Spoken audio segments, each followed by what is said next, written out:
beautiful. Just catching some of this afternoon sun before it sets for the day. Page 126.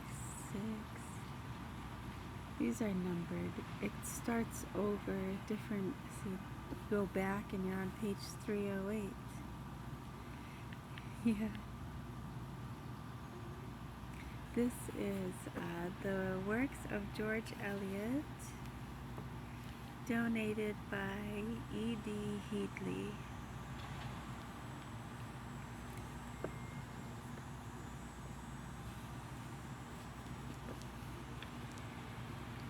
George Eliot at the age of 30, from a portrait by M.D. Albert Durade.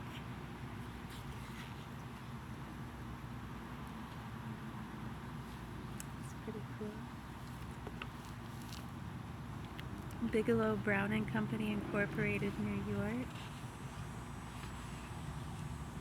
The Colonial Press, C.H. Simmons Company, Boston, USA.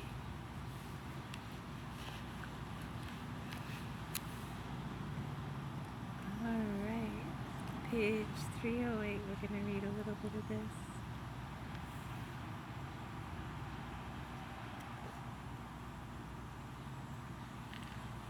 The last quarter has made an epoch for me,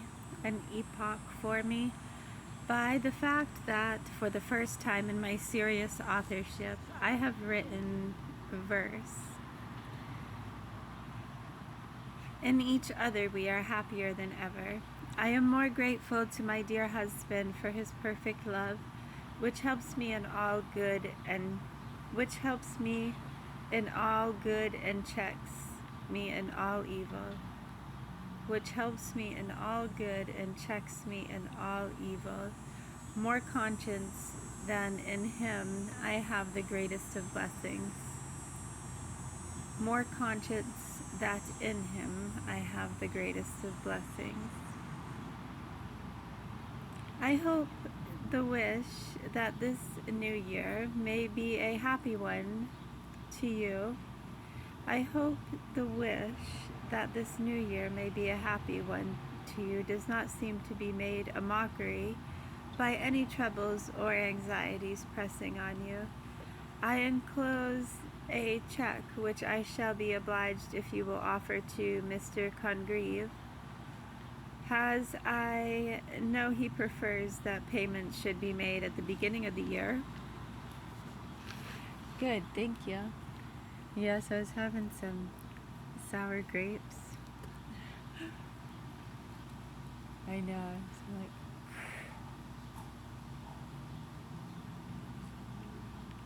Mm-hmm.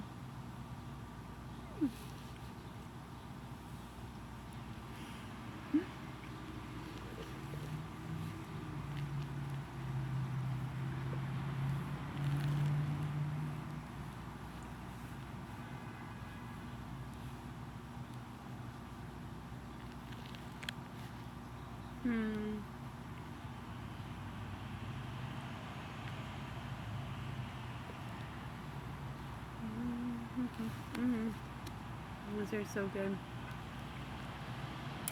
I love how it goes from that sourness to that nice soft sweetness. It's really good.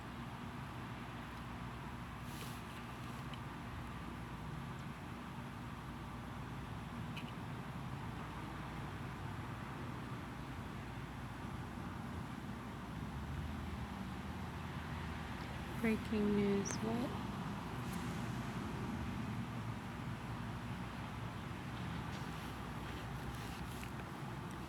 I'm doing good, thank you.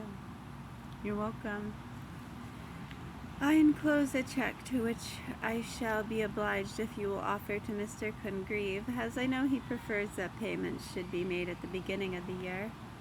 I shall think of you on the 19th. I wonder how many there really were in that small upper room 1,866 years ago. January 8th. Miss Congreve staying with us for a couple of nights. Yesterday we went to Mr. Burlington's to see my portrait, with which she was much pleased. Since last Monday I have been writing a poem, the matter of which was written in prose 3 or 4 years ago. My vegetarian friend, January 15th to the 25th, visit to Paris.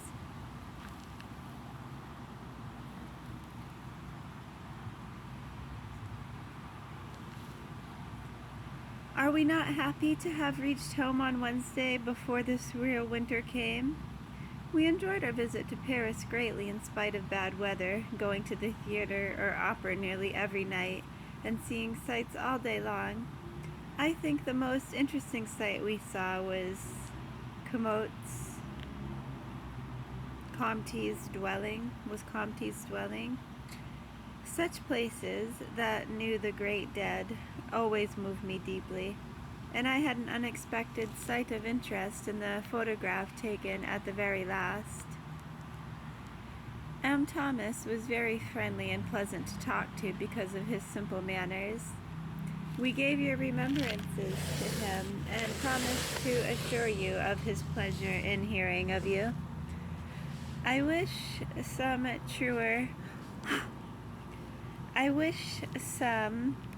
truer representation of Mr. Congreve hung up in the salon instead of that, to me, ever exasperating photograph. We thought the apartment very Freudenlich.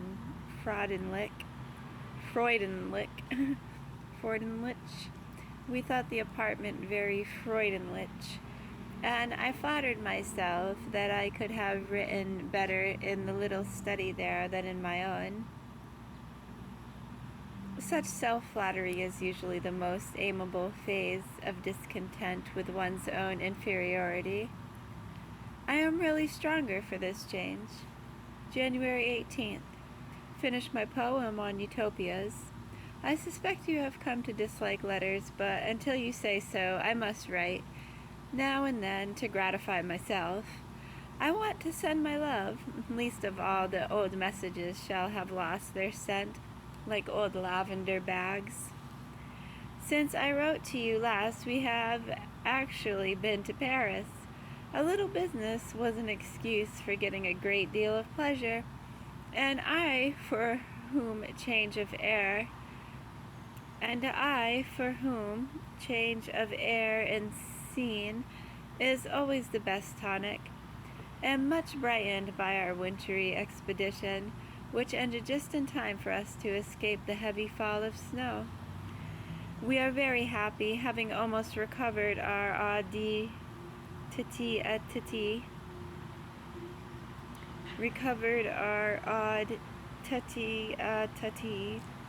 of which I am so selfishly fond that I am beginning to feel it a heroic effort when I make up my mind to invite half a dozen visitors.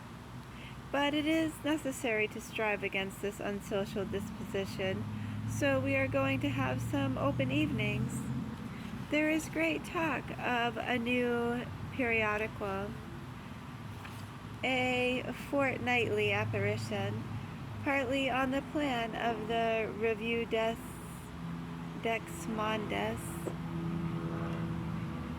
Mr. Luz has consented to become its editor. If the preliminaries are settled as to satisfy him. Echo! I have told you a little of our news, not daring to ask you anything about yourself, since you evidently don't want to tell me anything. The party was a mull. The weather was bad. Some of the invited were ill and sent regrets. Others were not ardent enough, too brave to damp the evening. In fine, the only 12 came. We had a charade, which, like our neighbors, was no better than it should have been, and some rather languid music, our best musicians half failing us. So ill is merit rewarded in this world. If the severest sense of fulfilling a duty could make one's parties pleasant, who so deserving has I? If so,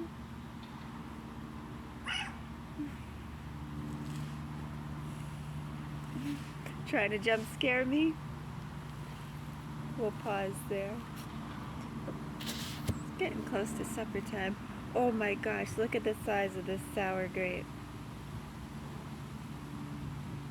That's a big one. Look at it in comparison to the other ones. I don't know if these are all small or if, well, this one, see, you have, that one's big too. Got small ones and big ones. Big ones, little ones. Some as big as your head. I'm gonna eat the big one. Mm. That one's really sour. I'm just gonna shove it in my mouth. Mm. Mm. It's too sour.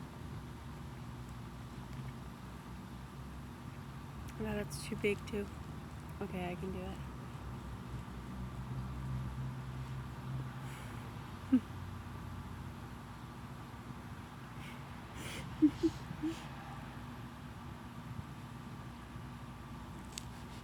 Mm-hmm.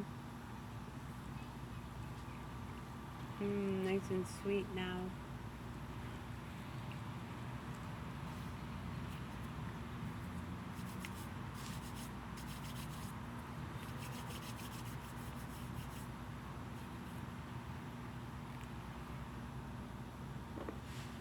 Mm-mm-mm.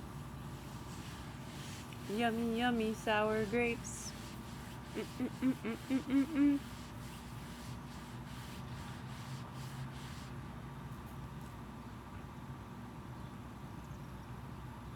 I'm getting hungry. The sun's just getting ready to go down over the roof.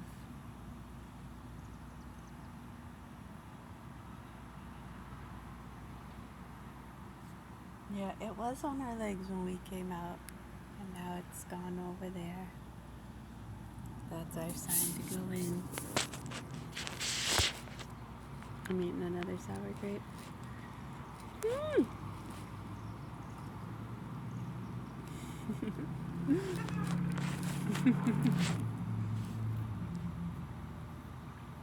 You want some sour grapes?